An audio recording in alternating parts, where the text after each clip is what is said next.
السلام عليكم ورحمة الله وبركاته. النهاردة هنعمل فيديو جديد، هنعمل مع بعض شوربة لسان العصفور بطريقة جديدة وسهلة إن شاء الله مع بعض إن شاء الله. طبعا لسان العصفور ده لا غنى عنه في موسم الشتاء اللي احنا فيه. معظم الناس بتعمله على سبيل التدفئة، وناس تانية بتعمله على سبيل التغيير.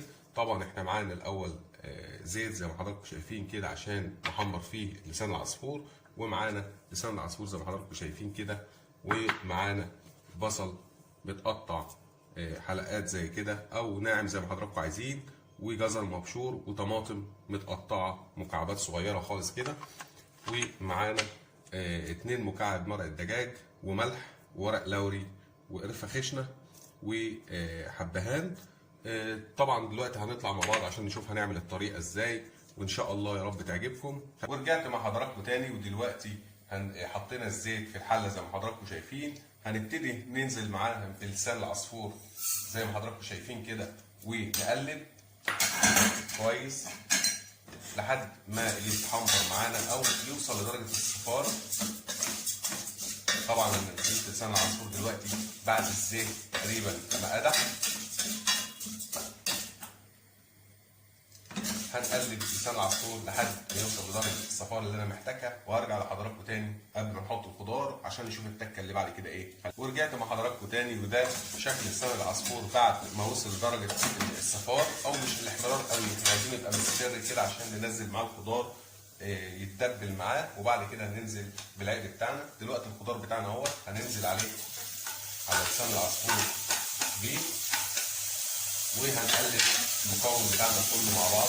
لسان العصفور فيه الخضار، فيه الطماطم مع البصل مع الجزر زي ما حضراتكم شايفين كده بالظبط، وهنقلب لحد ما لسان العصفور بتاعنا يتحمر ويوصل لدرجه الاحمرار اللي احنا عايزينها.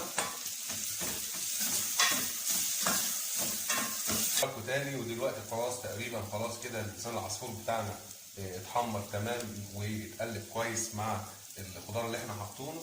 دلوقتي هنجيب العقل بتاعنا او الميه السخنه بتاعتنا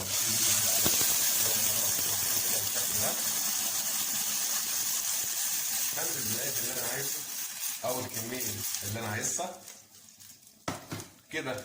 نزلنا بالعقل بتاعنا، هنبتدي نقلب لسان العصفور بتاعنا بالشكل ده. وجينا المرحله الاخيره مع حضراتكم اللي هو ننزل التوابل بتاعتنا والملح وشوربه لسان العصفور وشوربه الدجاج قصدي. هننزل الشوربه وكل المكونات بتاعتنا دي اخر مرحله خالص، ونقلب كويس ونسيبه لحد ما يستوي. وهرجع مع حضراتكم ان شاء الله بعد ما يستوي ونشوف هيبقى شكله عامل ازاي.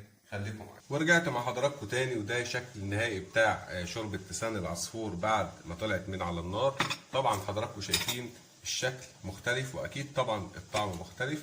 حضراتكم شايفين الخضار في شوربة اللسان عاملة ازاي. وان شاء الله باذن الله الوصفة دي تعجب حضراتكم باذن الله، وتكون اكلة خفيفة وسريعة ومدفية برضه في الشتاء. اتمنى ان الفيديو بتاع النهارده يكون عجب حضراتكم، وتكرروه وتشوفوا ان شاء الله الوصفه دي هتفرق معاكم في شوربه لسان العصفور ولا لا. في نهايه الفيديو بشكر حضراتكم جدا، والسلام عليكم ورحمه الله وبركاته.